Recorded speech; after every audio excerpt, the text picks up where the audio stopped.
Eu até posso compreender o porquê, né, de você ter muitas pessoas com a formação em direito sendo alçadas a esses cargos, tá. Era isso que esse cara tinha que estar fazendo e não conferindo assinatura. É lamentável mesmo como que os recursos humanos são geridos nos órgãos públicos. Olá pessoal, dando continuidade à nossa série Mitos do Licenciamento Ambiental, nós vamos falar hoje sobre liderança em órgãos ambientais licenciadores. Apesar de muita gente ter uma visão estereotipada dos órgãos públicos, como locais incapazes de se transformar e inovar, o fato é que os órgãos licenciadores brasileiros estão em ebulição. E uma das principais fontes de transformação dessas instituições tem sido as pessoas, e em especial suas lideranças. Para entender o papel das lideranças nas transformações dos órgãos licenciadores, temos o prazer de conversar hoje com Marcos Lima. Marcos Lima foi presidente de um dos maiores e mais importantes órgãos licenciadores brasileiros, o INEA, que é o órgão ambiental do estado do Rio de Janeiro. Marcos também foi secretário de Meio Ambiente de Petrópolis e, portanto, está numa condição privilegiada para conversar sobre o papel da liderança.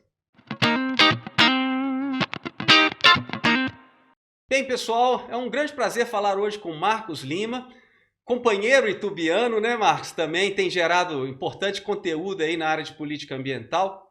Marcos, o tema nosso hoje eu tenho certeza que vai ser de interesse para muita gente que está acostumado a te assistir e me assistir, tendo em vista que está relacionado aí às transformações dos órgãos licenciadores e o papel da liderança. Eu queria rapidamente começar com um caso aqui que eu acho que você não sabe e vale a pena compartilhar para aquecer aqui essa conversa.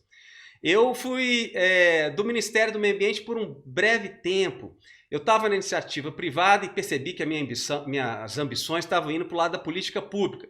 Fiz concurso para o MMA e comecei a trabalhar lá em Brasília, na época que a Marina estava lá. Mas, Marcos, quando eu cheguei no MMA, eu fui recebido pelo Recursos Humanos, a área de pessoal do órgão, de uma forma muito esquisita. Eles não olharam o meu currículo, me mandaram para uma área que eu nunca nem sabia o que é que eles faziam. Quando eu cheguei, os meus chefes estavam lá por questões políticas e eu não sabia exatamente o que fazer, né? Foi um choque muito grande. Eu, assim, novo, cheio de vontade de trabalhar e fazer a diferença, mas eu senti que eu fui tratado igual um gado assim que vai para lá no curral, vai para cá, sem qualquer carinho em relação à minha história, ao meu currículo, né? Será que isso ainda está acontecendo hoje, Marcos? Você que esteve à frente aí, né, de órgãos ambientais, qual que é a sua avaliação aí dos departamentos de pessoal e recursos humanos? Pois é, ouvindo aqui o seu relato, né, eu também, se você me permite, eu vou compartilhar uma historinha também minha, que semelhante a você, né, saí da iniciativa privada e tive alguns momentos, algumas passagens pelo setor público, sendo que a minha primeira passagem foi justamente já como secretário, de meio ambiente em Petrópolis, né. E o que aconteceu lá foi um pouco diferente, mas também ilustra isso que você está falando e eu acho que é importante compartilhar. Não existia Secretaria de Meio Ambiente, né? Por conta de uma circunstância eleitoral ali, e eu era candidato, eu tinha sido candidato a vereador por um partido que apoiava o prefeito, enfim. O prefeito quis criar uma Secretaria do Meio Ambiente e por conta do meu envolvimento lá atrás com o meio ambiente, eu nem tinha toda a formação que eu tenho hoje, ele me convidou para ser o cara que ia criar a secretaria, né? Do nada. Então, foi muito engraçado porque, assim, ele me liberou 3 ou 4 cargos para botar lá para me assessorar tecnicamente. E aí eu falei assim, poxa, mas só 4 pessoas, né? Ele falou assim, não, Marcos. Ele falou assim, não, olha, você pode, eu vou falar com o cara do Recursos Humanos, ele vai te passar uma lista de pessoas, você pode escolher quem você quiser para montar a sua secretaria, pessoas do quadro funcional da prefeitura, né, concursados, enfim. Aí eu falei assim, poxa, legal, né? Aí fiquei todo animado. Aí sentei com os meus colegas, né, que iam me assessorar, chamamos a pessoa do Recursos Humanos, e ele veio com uma lista assim, devia ter umas 20, 25 pessoas. Eu falei assim, caramba, mas eu posso escolher quem você quiser, mano, não tem problema. Aí comecei, e esse aqui? O que que faz? Ah, esse aqui é assim, não sei o que e tal. No final das contas, para resumir a história, Alberto, a lista que ele tinha era uma lista de pessoas que ninguém queria em lugar nenhum na prefeitura. E eu podia escolher quem eu quisesse, depois eu descobri por quê, né? Isso foi, para mim, como experiência de gestão, foi uma das maiores que eu tive na minha vida, justamente porque me deram um monte de limões, vamos dizer assim, entre aspas, podres, para eu fazer uma limonada e ainda consegui fazer até uma caipirinha. Então, foi. Eu entendo o seu comentário. E aí, respondendo a sua pergunta, né, como é que está hoje, né? Pois é, mas Depois antes dessa. de você falar do que está hoje, porque eu achei interessante, você teve esse luxo, muitos gestores sonham com essa situação de pegar, né, uma instituição para ser moldada ainda, né? Mas logo depois você foi para um órgão, né, presidir um órgão que já tinha uma longa história. O INEA é Sim, talvez o órgão mais, junto com a CETESB, aí, o mais antigo do país, né? sim, E aí, como sim. é que foi chegar nessa a sua percepção do RH no INEA? Eu teve um tempo grande aí entre a minha experiência na gestão municipal. Foram praticamente aí uns 10 anos entre eu sair do município e entrar para o INEA, né? Mas a minha primeira experiência com o Recursos Humanos do INEA, e isso ainda antes de eu ser presidente, porque eu comecei lá como superintendente de uma regional, foi de que assim é lamentável mesmo como que os recursos humanos são geridos nos órgãos públicos. Os recursos humanos de um órgão público, basicamente, é um setor cartorial que faz o acompanhamento de férias, INSS, né, aqueles lançamentos burocráticos e pouquíssimo mesmo recurso humano, né, aproveitamento de recurso humano. Capacitação, então, nem se fala, né? E a gente, diante dessa constatação, um tempo depois, 6 meses depois, eu fui alçado aí a presidente, né? E aí a gente comecei a fazer um movimento, trabalhei junto com o secretário, então, de Meio Ambiente, que me dava muita força, né? Que era o André Correia. A gente fez uma reorganização do órgão como um todo e criamos uma diretoria que, pelo que me disseram na época, era uma coisa assim inédita em termos de órgão ambiental estadual. Criamos a diretoria de gente e gestão, né? Trouxemos uma pessoa extremamente qualificada, concursada, uma pessoa que tinha uma formação em gestão pública, que também é uma coisa que tem que ser incentivada, né? E trouxemos essa pessoa que tinha um histórico já dentro do Estado mesmo, muito bacana e tal, e criamos mecanismos de incentivo para os servidores com proposta de metas individuais, né? Isso tanto para o licenciamento quanto para a fiscalização, no momento inicial, né? Porque esses indicadores, às vezes, na área ambiental é difícil você determinar, mas para licenciamento a gente tinha um indicador muito bom, porque era o seguinte, eu quando entrei na presidência do órgão, a gente tinha 17.800 processos que estavam em análise, que significa processos de requerentes, de empresários, enfim, de iniciativas de atividades empresariais que estavam não andando muito devagar, né, algumas com 3, 4, 5 anos, né, sendo analisada e sem um desdobramento. Então, isso passou a ser uma grande tarefa do licenciamento e a gente estabeleceu como metas a redução desse passivo ao longo do tempo. Então, isso foi assim Meta um de trabalho. eficiência administrativa, né? Exatamente. Na iniciativa privada, é muito simples você premiar, né, quem se excede ou quem atende metas. Né? Você tem várias formas, você tem uma liberdade maior de usar o dinheiro. E no serviço público, você não tem como dar bônus financeiro e tal. Então, a gente se virava assim, com coisas do arco da velha, né, para premiar. Até uma bicicleta a gente sorteou num determinado momento.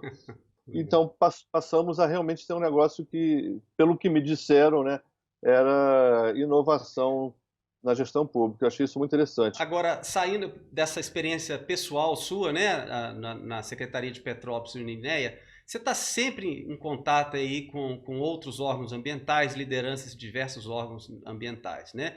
Você acha que ainda é um grande problema essa vocação, né, burocrática dos RHs, dos órgãos licenciadores, ou a gente tem motivo para ter esperança aí de que nós estamos mudando essa cultura?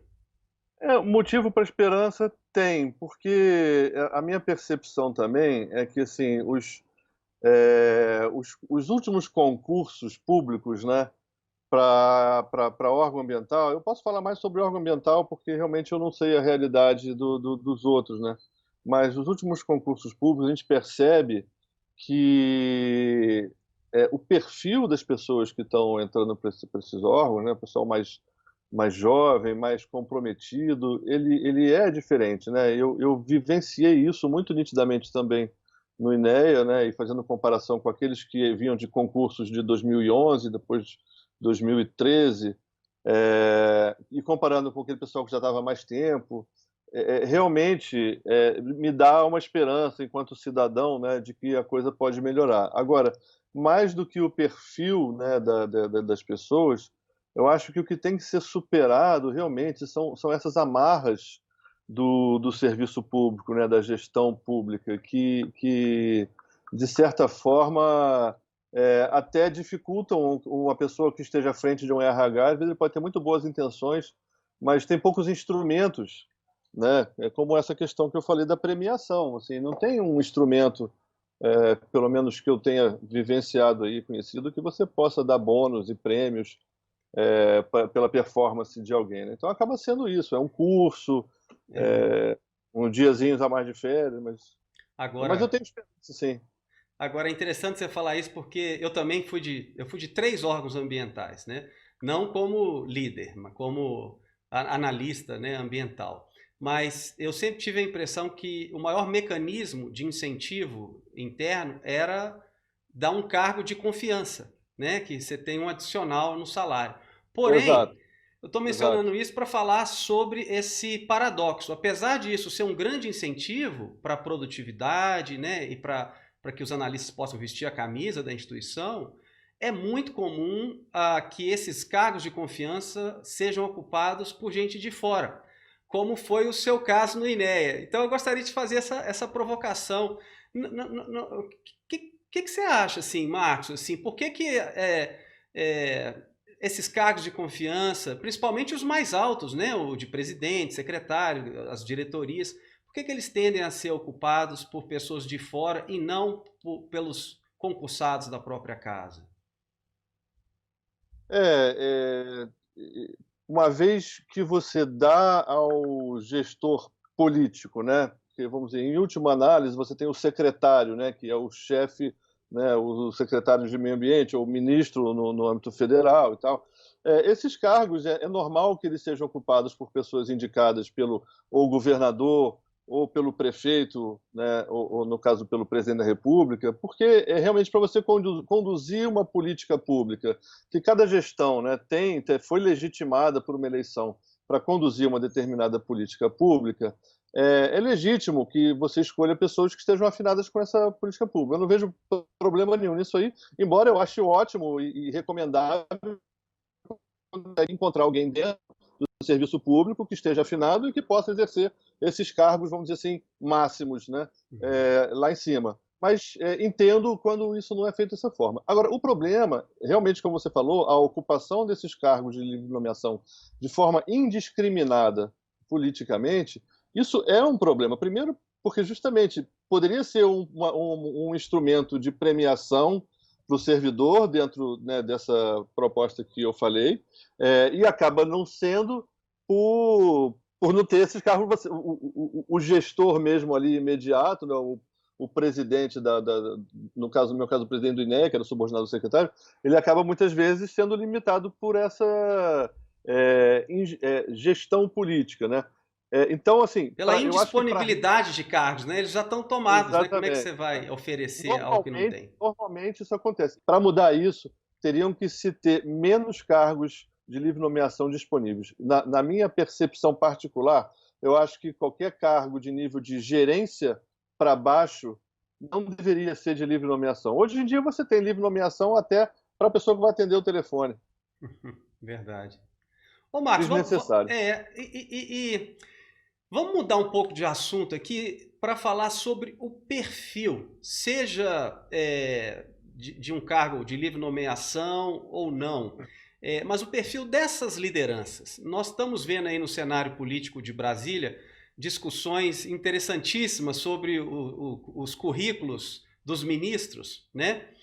E então tá muito atual esse debate sobre o quão técnico deve ser um líder de uma grande pasta, né? E tem muita gente falando que você não precisa ser necessariamente daquela área, que você precisa ser um bom gestor. Eu diria que o próprio ministro atual do Meio Ambiente, ele não tem uma história na área ambiental e ele chegou ali provavelmente por mostrar serviço como gestor, né? Ele não vem de uma carreira na área ambiental. O que não é o seu caso, né? Assim, o seu amor à causa ambiental, ele é muito claro. Você foi nomeado, né, como presidente do INEA, como secretário, né, de Meio Ambiente de Petrópolis, mas a sua história com a área ambiental é muito óbvia, clara e relevante. Dito tudo isso, o que você acha sobre as lideranças de órgãos licenciadores? É possível ser um bom gestor não tendo uma boa formação na área ambiental? Sim, com certeza. E eu digo isso para qualquer setor da administração pública. Eu digo para você que o cara pode ser um bom ministro da Saúde e não ser médico. Não vejo problema absolutamente nenhum. O gestor, quem entende um pouco de administração, né, e você entende, vai entender o que eu estou falando, o bom gestor é aquele que consegue identificar as pessoas certas para as funções certas de acordo com o seu potencial. É um orquestrador, né? Exatamente. E não só isso, né? Eu brinco às vezes, porque assim, às vezes eu falo algumas coisas, né, que parece assim que mas você é coach. Eu falo assim, eu não sou coach, nunca fiz curso de coach, nunca fui coachado por ninguém, mas a minha experiência de vida me ensinou algumas coisas. E uma das coisas que eu acho que é importante nessa liderança é a humildade do cara chegar lá nessa condição. Então, assim, eu sou um advogado que fui alçado a presidente do INEA, um cargo onde nunca tinha sido antes ocupado por um advogado. Os anteriores ou eram biólogos, ou engenheiro ambiental, ou não sei o quê. E chegar lá pronto para encarar todos aqueles analistas, pessoas com formações excelentes em mestrado e doutorado em seus temas, né, de estudo, e dizer assim, olha, gente, o negócio é o seguinte, eu estou aqui para ajudar vocês a fazerem o que vocês já sabem fazer de melhor. Eu estou aqui para tirar as pedras dos caminhos de vocês. Inclusive, eu usei uma vez, num dessas minhas falas com os servidores, né, um esporte olímpico, que eu não sei se você conhece, uma vez eu vendo, eu não sabia nem que isso era um esporte de inverno, que vai umas pessoas lançam um disco no gelo e vão as pessoas na frente varrendo para o disco poder fluir. Você já está viu falando esse? com alguém que morou no Canadá há muito tempo, né? Você está falando Pô, do curling. como é que chama isso? Exatamente, Curling, para o exatamente. brasileiro que não conhece, é muito parecido com o boliche. É um dos melhores esportes que tem, porque você pode beber cerveja enquanto você joga. Né? Só que não vai umas pessoas na frente com uma vassourinha, com alguma coisa para limpar aquele piso para que o disco deslize melhor, Isso. né? Então a minha analogia para eles era essa. Eu sou o cara que vou na frente limpando. Eu sou o presidente, mas assim, vocês são os caras que sabem o que tem que fazer. Então, se eu às vezes eu falava isso também, se eu não atrapalhar vocês, eu já estou fazendo uma grande coisa como gestor, né? Enfim, então se você tem essa postura e essa predisposição e essa humildade, eu acho que você pode ser um ministro do meio ambiente, um secretário do meio ambiente ou um ministro da saúde e fazer um excelente trabalho. É bom frisar isso também, Alberto, fala-se muito em treinamentos de liderança e tal. Não é que eu não acredite em treinamento de liderança, né? Mas eu acredito plenamente, com base na minha experiência, isso sem estudar, não estou falando isso embasado em ciência nem nada, posso estar errado, mas com base na minha experiência, você tem aí pessoas que, vamos dizer, 5, 10% de todas as pessoas que trabalham em algum lugar, em alguma atividade, que tem realmente um perfil de liderança. O perfil de liderança você pode desenvolver, aprimorar, mas assim, quem não nasceu para ser líder é muito difícil superar. E eu não vejo mal nenhum na pessoa né, desempenhar suas funções sem necessariamente ambicionar ser líder de alguma coisa. É uma questão de reconhecer potencialidades, né? Ô, Marcos, você está falando aí desses traços, né, vocacionais que são essenciais na liderança, mas o fato é que ser líder de uma instituição ambiental é muito diferente de ser líder, por exemplo, de uma instituição fazendária, do Ministério da Economia, né? Obviamente, o tipo de instituição demanda certas habilidades, né? Eu tenho uma coisa que eu falo sempre para meus alunos, que é o seguinte: os líderes mais primitivos da gestão ambiental brasileira, isso eu não tenho certeza, né? É uma observação que eu tenho feito. Eram aqueles de áreas técnicas, que trabalhavam com engenharia química, controle de poluição, né? ou engenharia florestal, ou ativistas, ou então tinha um papel de ativismo muito, muito acentuado na jurisdição que for. Mais recentemente, porém, nós estamos vendo o que eu julgo que é uma aparente mudança nesse perfil desejado de órgãos ambientais licenciadores, nessas lideranças. Você, para mim, faz parte do que eu acho que é uma tendência. Você é advogado, como eu acho que são os principais gestores dos órgãos ambientais licenciadores brasileiros, né? Eu queria saber se você concorda que há uma espécie de tendência de confiar aos advogados, pessoas que têm formação em direito, a liderança de órgãos licenciadores, se isso faz sentido, é uma locubração que eu estou provocando aqui. E ainda que você não esteja de acordo, qual que é a sua percepção sobre esses traços desejáveis no mundo contemporâneo para os órgãos licenciadores? Olha, vou ser sincero, eu nunca tinha parado para pensar nessa questão da tendência dos advogados. Mas, assim, pensando rapidamente aí enquanto você falava, eu até posso compreender o porquê, né, de você ter muitas pessoas com a formação em direito sendo alçadas a esses cargos, tá? E uma delas, a primeira delas que me vem à mente é o seguinte, é a relação com o Ministério Público. Hoje em dia, no nosso país, a gente tem um problema, eu digo, muito, muito sério, principalmente nos órgãos ambientais, com a interferência, em alguns casos, excessiva do Ministério Público.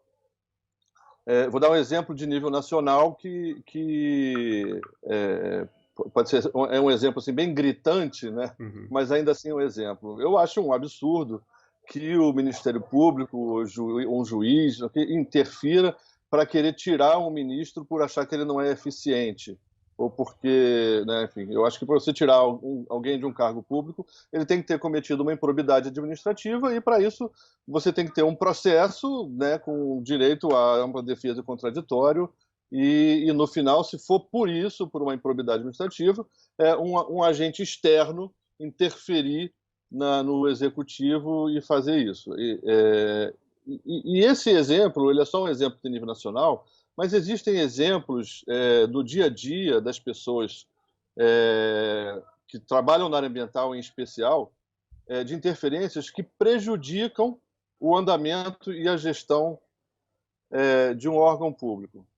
Eu tenho, assim, uma série de coisas. E talvez por isso, Alberto, por poder ter alguém que consiga dialogar de igual para igual com o Ministério Público, talvez por isso alguns órgãos estejam naturalmente, né, algumas pessoas estejam naturalmente sendo alçadas a esses cargos. No meu caso, especificamente, de fato, houve um aprimoramento bastante grande na relação com o Ministério Público enquanto eu tive lá. E não faltaram polêmicas e conflitos. A pessoa que trabalha no direito ambiental, ela mais do que nunca tem que ser um bom gestor de conflito. Ele tem que saber contemporizar os interesses, porque o dia a dia, né, de um órgão ambiental é justamente a gestão de um conflito entre o interesse do ser humano, né, em empreender, em ter confortos, né, enfim, em ter o seu rendimento e tal, e o conflito disso com a proteção do meio ambiente. Ô Marcos, essa sua interpretação da crescente relevância dos advogados nessa arena de conflitos, que é essencialmente, né, o licenciamento ambiental, eu acho que faz muito sentido. E essa necessidade de ter traquejo para lidar com o Ministério Público, né? Agora, caminhando aqui para o fim da nossa entrevista, eu queria relacionar isso com uma outra questão que tem muita gente discutindo hoje em dia, que a priorização de certos atores envolvidos nesse conflito.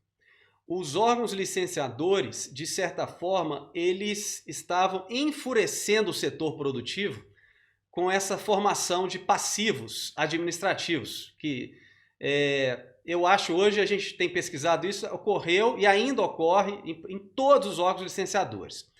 E aí está ocorrendo uma espécie de corrida para a eficiência administrativa.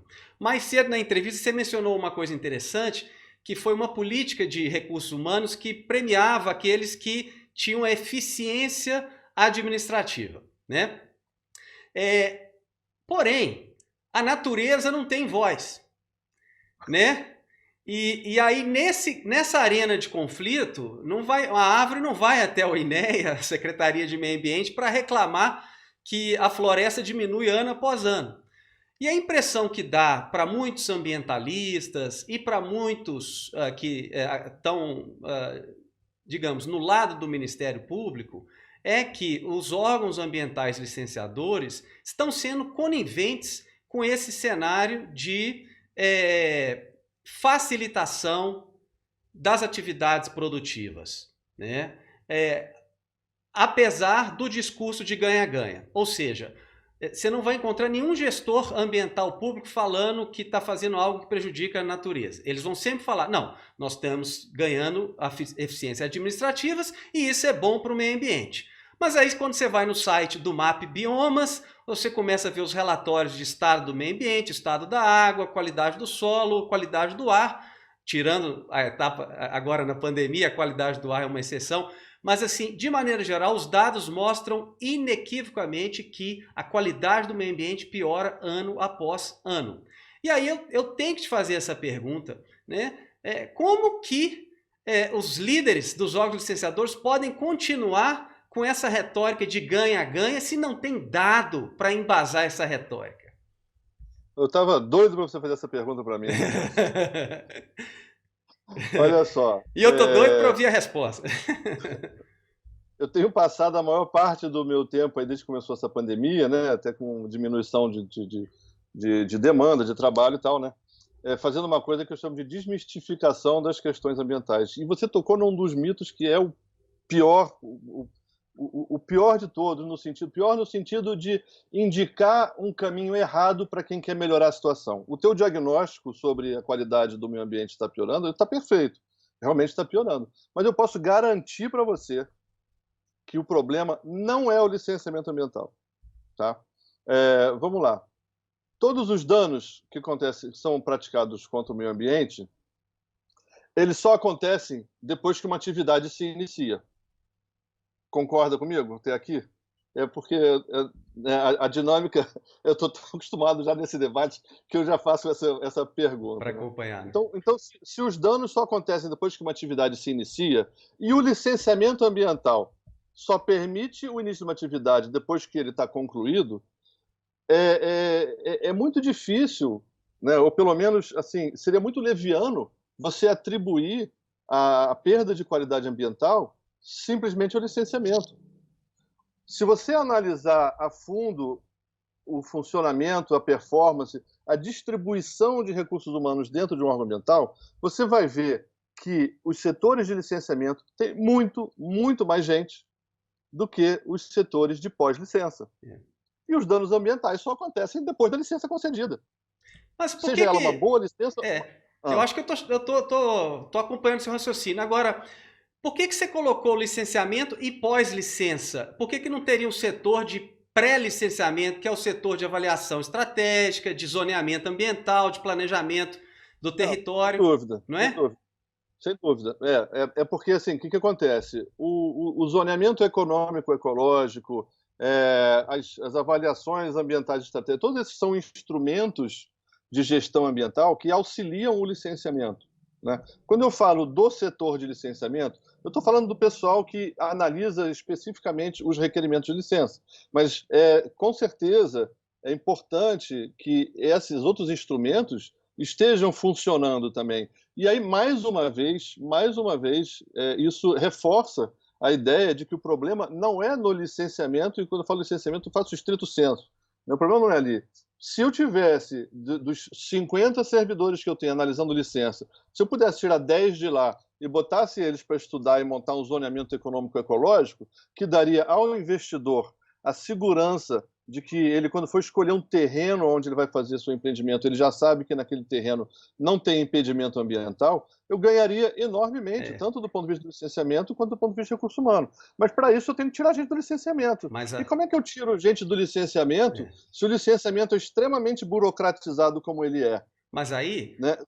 Perdão. Só para eu ilustrar isso, porque assim, eu vivenciei isso na prática, quando eu fui na mesa de um analista ambiental, que tinham me falado, eu fui para fazer uma pergunta técnica, porque me falaram que aquele cara tinha um doutorado em alguma coisa assim, muito... O cara era muito fera, né? Aí quando eu fui, onde é que o cara fica? Eu tinha essa mania de sair procurando as pessoas no órgão, eu não chamava na minha sala. O cara fica lá e tal. Aí descobri que o cara estava sentado,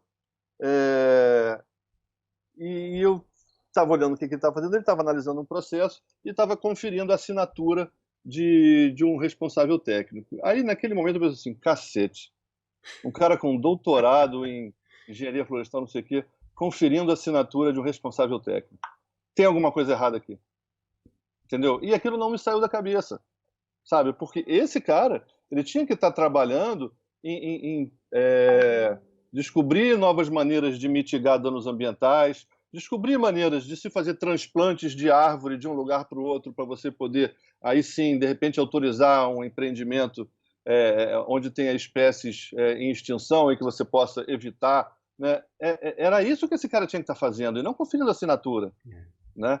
E aí, quando você multiplica isso por um estado inteiro, pela quantidade de servidores que analisam esses requerimentos, você obrigatoriamente você vai identificar que tem uma coisa errada, né? E o que está de errado é justamente isso. Coloca-se um peso muito grande, a sociedade toda, como você acabou de escrever, coloca um peso muito grande no licenciamento, como se ele fosse o responsável para resolver nossos problemas ambientais. Então, os problemas ambientais existem, mas o licenciamento não é o lugar onde você tem que focar para resolver. O que você tem que focar é em pegar esse pessoal que está sentado lá agora numa mesa e botar eles em campo, para ver aquela indústria que foi licenciada há 2 anos atrás e que passou 2 anos e ninguém voltou lá para ver se eles estão cumprindo as condicionantes, porque é isso que acontece, Alberto.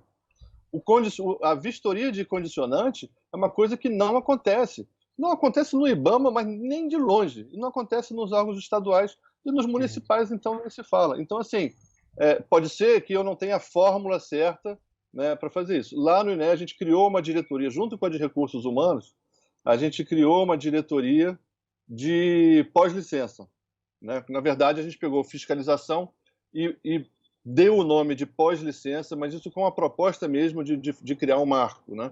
E juntamos, porque, por incrível que pareça, quem fazia o acompanhamento de condicionantes no órgão ambiental aqui do Estado, e que é o que acontece na maioria dos lugares, era o próprio pessoal que licenciava. E está aí um outro erro. Esse é um problema comum, né? Mas isso é resolvido fácil. Só que você tem que deslocar recurso humano de um setor e botar em outro. E aí, quando você faz isso, você perde a sua capacidade de analisar os papéis e as assinaturas, e aí o número de passivos sobe, e aí você encontra uma reclamação legítima por parte do empreendedor. Porque a maioria do empreendedor, eu digo isso sem menor preocupação, a maioria dos empresários são honestos e querem fazer a coisa certa. Concordo. O que existe é uma minoria que faz a coisa errada, e que aí certamente né? Aí o licenciamento é importante para evitar, mas assim, eu não posso focar a minha proposta de melhorar a qualidade ambiental da população no licenciamento, porque eu vou estar no caminho errado. Você sabe, Marcos, é importante porque muita gente que assiste o Observatório de Política Ambiental tende a ser mais alinhado com o Ministério Público, os ativistas. Eu nunca fiz uma análise demográfica, não. Mas volta e meia, eu que já tive do lado do empreendedor, já tive do órgão ambiental, eu me pego também relativizando essas visões estereotipadas, né? O que você está falando é muito importante, porque assim, você é uma pessoa que tem, obviamente, uma história com a política ambiental, né? E que percebe o valor da eficiência administrativa e da importância de enxergar esses instrumentos, além do licenciamento ambiental, como essenciais, né, para a melhoria da qualidade do território. O que eu, porém, para a gente finalizar aqui, o que eu gostaria de saber é uma outra questão. Vê se você concorda comigo. Há uma premissa nesse tipo de raciocínio que está acontecendo, que eu acho que você, na verdade, você está alinhado com a maioria dos gestores de órgãos licenciadores do Brasil hoje, sabe? Mas a premissa é que esse cobertor curto orçamentário do licenciamento ambiental, ele vai continuar. Porque uma situação ideal na cabeça de muito ativista, dos estereótipos assim, dos zongueiros, do Ministério Público, é que a gente precisa de um licenciamento forte, né, de uma fiscalização forte, de planejamento forte, mas isso requer um orçamento 5, 10 vezes maior do que o que historicamente vocês, gestores, têm tido. Então, a eficiência administrativa, a simplificação e a flexibilização se tornou um instrumento de lidar com esse cobertor curto, com esse baixo orçamento histórico dos órgãos ambientais. Dito isso, eu te faço essa provocação. Mas também não teríamos que lutar para valorizar a pasta do ponto de vista orçamentário, porque ao promover esse enxugamento dos órgãos, essa eficiência, né, dessa forma, você poderia sugerir que esse orçamento pífio, histórico dos órgãos ambientais, eles são aceitáveis. O que você me diz? Não, assim, a realidade é essa que você pintou. Não existe expectativa nenhuma para órgão ambiental, até porque uma conjuntura planetária, eu acho, né, do ponto de vista de gestão pública, né, eu acho que a proposta não é se investir mais em órgãos que estão mal geridos. Por quê? Se eu aprendi muito durante a minha gestão pelo fato de ter trabalhado num momento em que o Estado do Rio estava em situação péssima do ponto de vista econômico. Então eu fui obrigado a cortar despesa, né? E a experiência me diz o seguinte: se de repente amanhã as coisas melhoram e eu posso investir em recurso humano, se eu não tiver com o meu órgão muito enxuto, a probabilidade de eu investir errado é muito grande. Então, antes que eu tenha acesso a novos analistas e novos fiscais por concurso, se eu souber aonde que é mais eficiente eu investir, eu vou investir melhor. E eu só vou saber aonde que é mais eficiente investir se eu tiver passado por essa situação. Então, assim, essa crise, essa deficiência de recurso, ela é benéfica para a gente conhecer.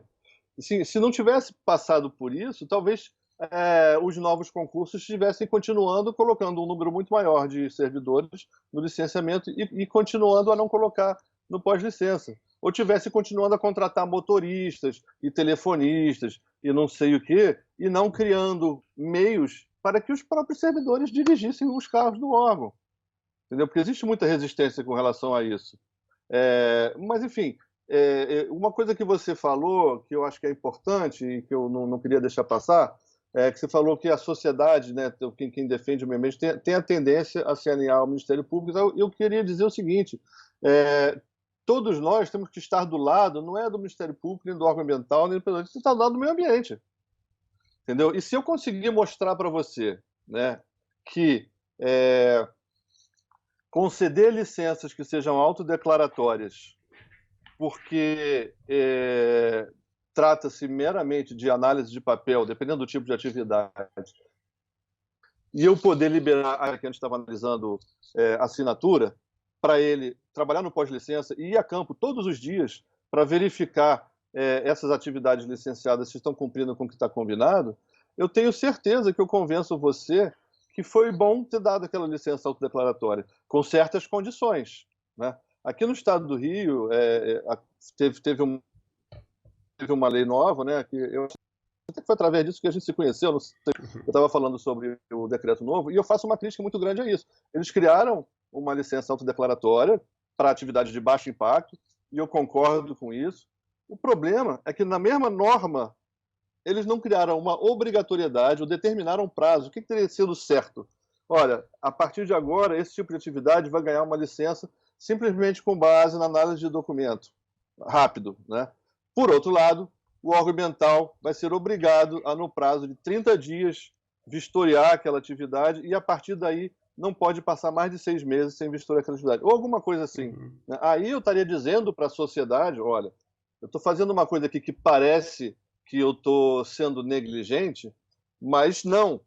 Eu quero, para mim é mais importante o tempo perdido, né, ou não perdido, o tempo gasto analisando a atividade do cara quando ele estiver efetivamente realizando, do que quando ele só está me trazendo papel.